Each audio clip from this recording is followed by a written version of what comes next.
Bem-vindos mais uma vez ao curso de Sistemas Operacionais.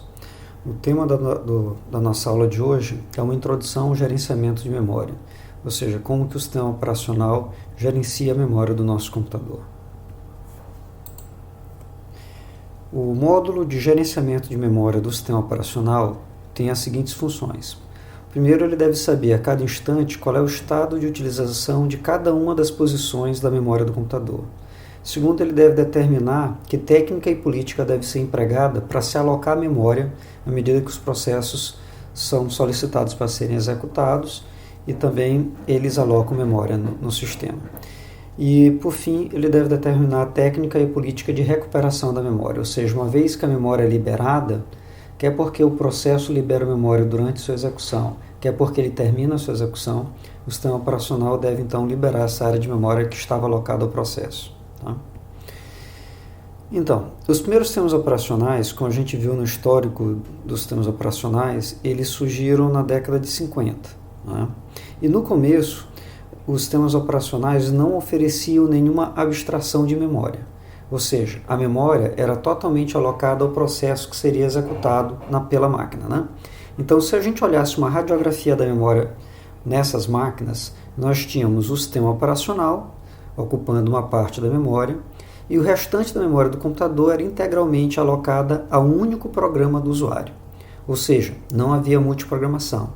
Apenas um programa do usuário era carregado por vez na memória do computador. E o esquema de proteção era realizado através de um registrador chamado registrador limite. O que é o esquema de proteção? Quando o sistema operacional fosse deixar a máquina executando o programa do usuário, ele tinha que ter alguma garantia que o programa do usuário não escrevesse na área ocupada pelo próprio sistema operacional. Para garantir isso, havia um registrador no hardware da máquina, né, que delimitava a área do sistema operacional. Né? Então esse registrador era atualizado com esse valor aqui do endereço limite, a partir da qual é carregado o sistema operacional. Então, quando a máquina estava no modo usuário, executando o programa do usuário, se verificava se as instruções para acesso à memória que ele estava passando eram menores do que o valor desse registrador limite. Se fossem, significava que o programa estava querendo acessar a área do sistema operacional. Então, o programa ele era descontinuado, ou seja, gerava-se uma interrupção, o sistema operacional era chamado, e aí o sistema operacional então ia interromper a execução do programa do usuário, já que ele tentou acessar a área do sistema operacional que é indevido, e aí então ele ia interromper a execução do programa do usuário de forma forçada, mandando uma mensagem para o administrador da máquina, né, informando que o programa havia cometido a execução de uma instrução ilegal, tentando acessar a área do sistema operacional, certo? Então a proteção era feita simplesmente através desse registrador limite que delimitava a área do sistema operacional. Bem, o gerenciamento de memória começou a se tornar um pouco mais complexo na medida que se tentou colocar para execução na memória do computador vários processos para serem executados. Né? Então nós tínhamos múltiplos programas aí para serem executados na memória do computador. Então, diferentemente da abordagem anterior, onde a gente tinha apenas um programa do usuário a ser executado, em máquinas multiprogramadas, nós temos mais de um programa do usuário a ser carregado e executado pelo sistema de computação. Bem, qual o problema que pode decorrer disso? Né? Nós temos aqui ilustrados dois programas. Aqui um programa que está ilustrado aqui como A e um programa B. Né? E aqui são as instruções que compõem o código desses programas. Essas instruções estão em linguagem de máquina, né? Add, Move, Jump são instruções de linguagem de máquina. Vocês não precisam entender linguagem de máquina para entender o conteúdo aqui dessa figura, né? Basicamente aqui, como vocês podem perceber, na instrução 0 desse programa, ele tem um comando Jump para o endereço de memória 24. Ou seja, o que o programa quer fazer é pular para esse endereço aqui do conjunto de instruções do código, onde ele vai executar então uma operação do tipo move. Nesse outro programa aqui, o programa B, a primeira instrução dele, a instrução número 0, né, ela faz um jump para o endereço 28 também. E no endereço 28, o que se tem aqui é a instrução compare. Né? O código é diferente do outro programa, e aqui então se está realizando uma outra instrução, que é uma instrução de comparação. Tá? Então percebam que são dois programas para serem executados no sistema de computação. E ambos os programas, né, eles têm aproximadamente o mesmo tamanho em termos da quantidade de instruções que eles requerem, né, e tem comandos evidentemente diferentes, porque o código de um é diferente do código de outro. Na hora de colocarmos esses programas na memória do computador, nós vamos ter que alocar um espaço da memória para o primeiro programa e um espaço de memória para o segundo programa, né? Então, se começarmos carregando o primeiro programa na memória do computador a partir do endereço 0 de memória, considerando que temos 16.380 instruções desse primeiro programa, ele terminaria, a carga das instruções dele terminaria no endereço de memória 16.380. A partir daí, a gente poderia carregar esse segundo programa para ser executado, né? Então, esse segundo programa começaria no endereço 16.384 e iria até o 32.764. Tá? Então, nesse caso aqui, nós teríamos o primeiro programa na primeira parte da memória e o segundo programa logo a seguir. O problema de fazer essa carga é que se nós não tomarmos nenhuma providência, quando o sistema operacional deixasse a máquina executando esse primeiro programa, ele iria executar normalmente.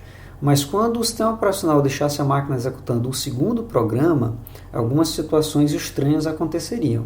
Por exemplo, na hora de executar essa instrução, jump 28, o que aconteceria é que a máquina seria desviada para o endereço de memória 28, que é uma posição de memória ocupada, na verdade, pelo primeiro programa, né? Pela instrução add do primeiro programa.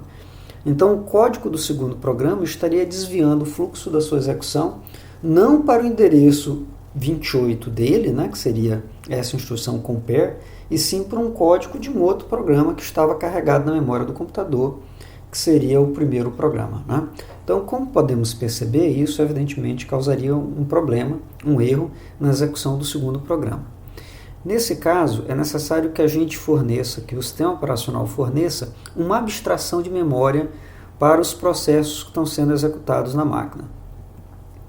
Uma das formas de fornecer esse espaço de endereçamento, ou essa abstração de memória para os processos, é através do uso de dois registradores. Esses registradores são comumente chamados de registradores base e limite. A ideia básica é esses registradores, eles constam lá da CPU da máquina, né?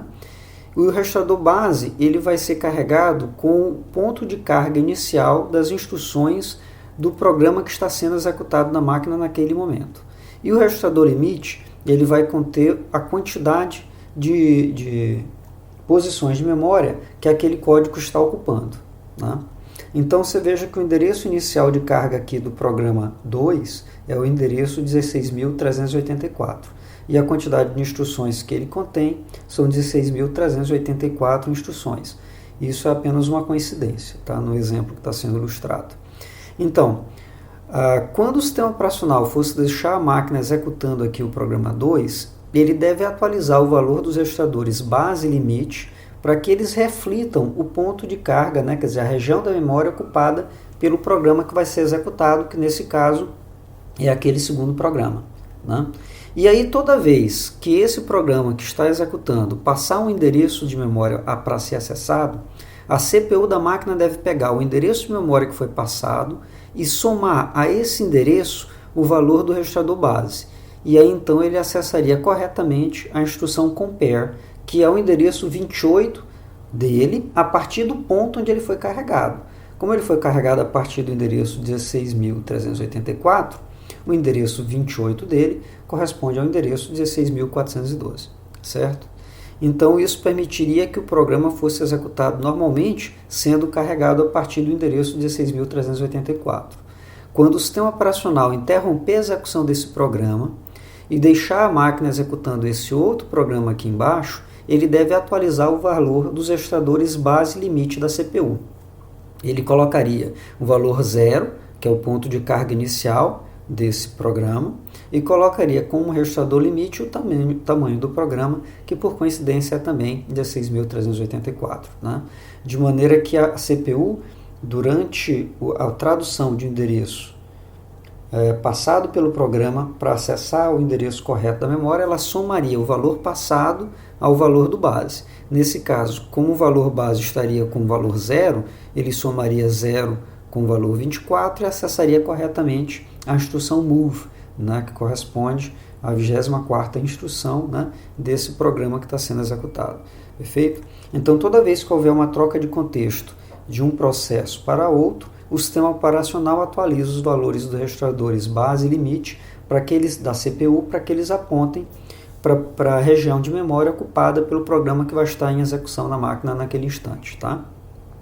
Dessa forma, o sistema operacional provê o que a gente chama de um espaço de endereçamento. Ou seja, na perspectiva de cada programa individualmente, é como se a máquina tivesse toda a memória disponível para ele. Né? Você vê que aqui ele está utilizando o endereço 28, mas na verdade o endereço físico 28 está sendo ocupado por um outro processo. Mas ele consegue usar normalmente por esse artifício do registrador base. Então, essa é a abstração de espaço de endereçamento. Espaço de endereçamento permite ao processo executar suas instruções como se a memória da máquina tivesse toda alocada a ele. Tá? E isso é fornecido pelo sistema operacional.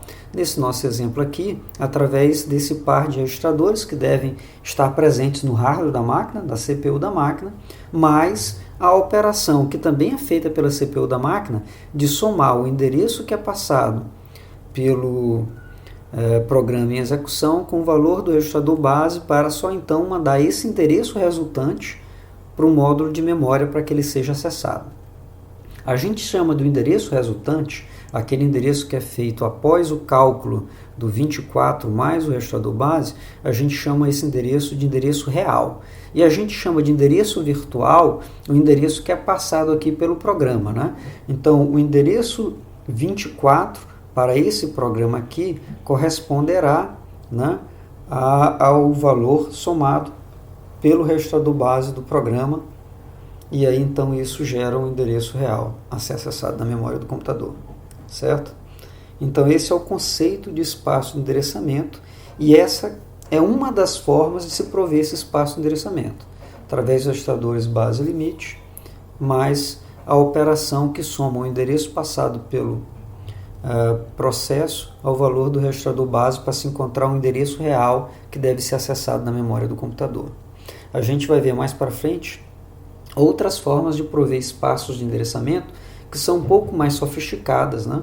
Porque elas correspondem à forma com que a gente gerencia a memória do computador atualmente. Tá? Essa forma, do jeito que está sendo colocada aqui, ela normalmente não é utilizada em computadores modernos. Né? Um outro conceito importante do gerenciamento de memória é chamado de swapping. Para explicar o swapping, né, vamos observar aqui essa figura. Nessa figura nós temos a memória do computador, que em um dado instante tem carregado nela o sistema operacional e mais aqui um processo A. Essas regiões achuradas aqui correspondem a áreas de memória que estão livres, né, ou seja, não estão em uso. Tá? Então, em um dado instante da execução do sistema, né, ele tem em execução apenas o processo A do usuário, além do sistema operacional. Um pouco mais para frente se solicita a execução de um processo B. E esse processo B, ele requer pouca área de memória. Né? Então agora a memória do computador, nela temos o processo A, depois temos o processo B. Mais para frente se solicita a execução de um outro processo, o processo C. Então na memória do computador nós temos os processos A, B e C. E um pouco mais para frente se solicita a execução de um processo D. No entanto, a única área de memória que está livre nesse momento é essa pequena região aqui da memória. E o processo D, ele eventualmente não cabe nessa região da memória. Então, o que o sistema operacional pode fazer nessa situação? Uma possibilidade é utilizar o disco como uma extensão da memória principal da máquina, do computador. Então, o sistema operacional reserva um espaço em disco, e aí ele pega um dos processos que estão na memória do computador em um dado instante, nesse caso aqui vai ser o processo A, e coloca o conteúdo do processo A para essa área do disco, liberando então essa região da memória. Tendo esse espaço livre, ele pode carregar aqui o processo D, que deve ser executado, e aí começar a executar o processo D. Agora, no processo de compartilhamento da CPU entre os programas em execução, ou seja, entre os processos da máquina, ele pode deixar a máquina executando durante um determinado tempo o processo D, depois o B, depois o C e eventualmente depois ele vai querer executar o processo A. Só que o processo A ele havia salvo em disco, né? Ele tinha deixado em disco, que seria essa extensão da memória do computador pessoal. Quando ele for voltar a executar o processo A, é necessário que ele carregue o processo A do disco para a memória do computador, não é? Então é necessário, nesse caso, que ele libere uma área da memória. Nesse caso, ele moveu o processo B para essa área do disco e trouxe do disco para a memória do computador de volta o processo A. E isso permite a continuidade da execução do processo A. Então percebam que utilizando essa extensão da memória lá no disco, o sistema operacional consegue executar os processos A, B, C e D. Só que a memória do computador, né, a memória do computador não cabe todos esses 4 processos ao mesmo tempo. Então ele vai precisar ficar fazendo algumas trocas, trazendo um processo que está no disco para a memória do computador, para prosseguir sua execução, liberando uma parte da memória carregando no disco algo que está lá na memória para o espaço em disco. Então ele vai ficar alternando esses processos no disco, usando o disco como extensão da memória do computador. Essa operação é a operação que a gente chama de swapping, né? A gente chama de swap in, a operação de carregar algo que está nessa área de memória que funciona como essa área do disco que funciona como uma extensão da memória do computador para a memória do computador, e a gente chama de swap out, a operação inversa, ou seja, levar alguma coisa que está na memória do computador para o disco para poder liberar a memória do computador e permitir a execução de outros processos. Tá? Então essa atividade de swapping é muito comum em sistemas operacionais modernos. Sistemas operacionais modernos, eles utilizam uma parte do espaço em disco com uma extensão da memória principal da máquina, permitindo que a gente execute uma grande quantidade de processos simultaneamente na máquina. Tá? Como essas operações de swap in e swap out são operações de entrada e saída no disco, elas são mais lentas do que o acesso à memória do computador, né? Então, se você utilizar muito essa área de swap, que é essa área do disco, né, carregando uma grande quantidade de programas para serem executados em uma máquina que tenha pouca memória, a máquina vai começar a apresentar uma lentidão, né, porque ela começa a ter que fazer muitas operações de entrada e saída. E isso deve ser evitado. Tá? De qualquer maneira, é comum o uso de uma área do disco como extensão da memória do computador no processo de gerenciamento da memória. Tá? Percebam também que aqui nós estamos representando que cada processo em execução na memória do computador ocupa apenas uma área da memória, né? E é uma área contígua, né? Contínua. Então o processo A está ocupando essa partição da memória, o processo C está ocupando essa outra partição da memória. Toda vez que o sistema operacional muda de um processo para o outro, ele teria que atualizar aqueles dois registradores, o base e limite, que vão estar apontando para o ponto inicial de carga do processo a ser executado na máquina e para o limite, né, o tamanho máximo de memória que aquele processo ocupa. Tá? O gerenciamento desse tipo de alocação de memória, que a gente chama de alocação particionada, onde cada programa ocupa uma partição contígua da memória do computador, é normalmente realizada através de listas ligadas. É um processo relativamente simples, né? O sistema operacional ele tem uma lista ligada das áreas de memória do computador, ou seja, das partições. Então ele teria uma entrada nessa lista ligada apontando para essa partição da memória, uma outra para essa outra partição, uma outra entrada correspondente a essa partição aqui. E teria uma outra também correspondente a essa partição, que no caso seria uma partição livre. Tá? Essa figura aqui ilustra, primeiro, inicialmente aqui, uma máquina que tenha 3 processos em execução. O processo A, o processo X e o processo B. E eles estão alocados um após a outro na memória do computador. Tá? Se o processo X termina nessa situação, a memória fica dessa forma, né? Ela vai ter uma região ocupada pelo processo A, um espaço livre da memória e uma outra região ocupada pelo processo B. Então, nós teríamos aqui 3 entradas, uma entrada correspondente ao A, outra ao X, outra ao B, E aqui agora nós teríamos que atualizar a entrada correspondente ao X na lista ligada para indicar que aquela região não mais é ocupada por um processo e sim uma região livre. Então continuaríamos aqui com uma entrada na lista ligada correspondente ao processo A, uma outra entrada na lista ligada correspondente a essa área livre e uma terceira entrada correspondente a esse processo aqui. Tá? Agora imaginem que nós temos essa situação aqui. Ó. Temos o processo A, o processo X e uma área livre da memória. Então nessa lista ligada nós teríamos uma entrada na lista ligada correspondente a A, uma entrada correspondente a X, uma entrada correspondente a essa área livre. Se o processo X terminar nessa situação, a memória ficará dessa maneira aqui. Ela terá o processo A e o restante, que seria a área ocupada por X, mais essa outra região da memória, estaria toda livre. Nesse caso, perceba que a lista ela tem que ser atualizada de maneira diferente. Porque a lista ela tem que perder uma entrada. Né? Ela passaria a ter apenas a entrada correspondente ao processo A e teria que se fundir as duas entradas, uma correspondente a essa área livre e outra correspondente a X, fundir essas duas entradas em uma única entrada, né? Porque a lista ligada nessa condição aqui deveria ter só duas entradas, o A e essa região toda que está livre. Tá? Da mesma forma, se a gente tivesse essa condição aqui, livre X e B, e o X terminasse, novamente, de 3 entradas nessa lista ligada, deveríamos terminar com apenas 2. Uma entrada que seria a fusão dessas duas entradas aqui, mais a entrada correspondente a B.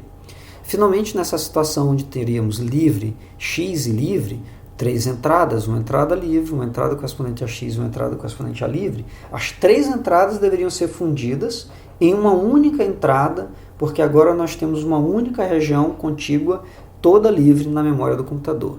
Então tem um detalhe, esse é o detalhe que essa figura está ilustrando, né, de como que a lista ligada que descreve as partições da memória do computador, ela deve ser atualizada à medida que processos terminam, e aí você tem que tomar esses cuidados, né, de eventualmente fundir entradas da lista ligada para que elas representem de forma precisa, né, como é que está o estado da memória do computador, certo? Então, por enquanto a gente vai terminar por aqui. Eu só queria relembrar um detalhe, né? Que nesse modelo de gerenciamento de memória que a gente está mostrando para vocês, os processos eles devem ocupar sempre uma região contígua da memória, né? A gente não consegue, por exemplo, dividir um processo fazendo com que ele ocupe uma parte da memória aqui e uma outra parte da memória nessa outra região. E a gente não consegue fazer isso, primeiro porque o hardware não dá suporte a isso, né? Porque o hardware, como vimos até agora, ele só tem 2 registradores, o base e o limite. Portanto, ele só pode delimitar uma única área da memória para o processo que está em execução, certo? Nós vamos ver na aula seguinte de gerenciamento de memória, nós vamos ver políticas de gerenciamento de memória que são mais flexíveis, que permitem que a gente pegue a memória do computador e aloque espaços distintos da memória para carregar partes de um mesmo processo em execução, dividindo as áreas da memória que um processo ocupa. Perceba que isso é um processo mais flexível, né? Porque imagina que se eu tivesse nessa situação aqui, ó, com essa área livre, os processos C, B e D na memória e essa outra livre também. Se eu pudesse pegar o processo A e colocar um pedaço aqui e outro pedaço acolá, né, deixando A aqui e a linha aqui, de repente eu não precisaria usar o recurso do disco, que faz com que a execução se torne mais lenta dos processos que estão sendo executados na máquina, né? Eu poderia aproveitar melhor a memória do computador se eu puder distribuir os processos que estão sendo multiprogramados na máquina, né? Mas por enquanto, nessa primeira política que a gente viu, que se baseia apenas nos registradores base e limite, isso não é possível. Na aula que vem, sobre gerenciamento de memória, nós vamos então mostrar políticas mais flexíveis de gerenciamento de memória, que são políticas mais modernas, utilizadas em máquinas hoje em dia. Bem, obrigado pela atenção e até mais.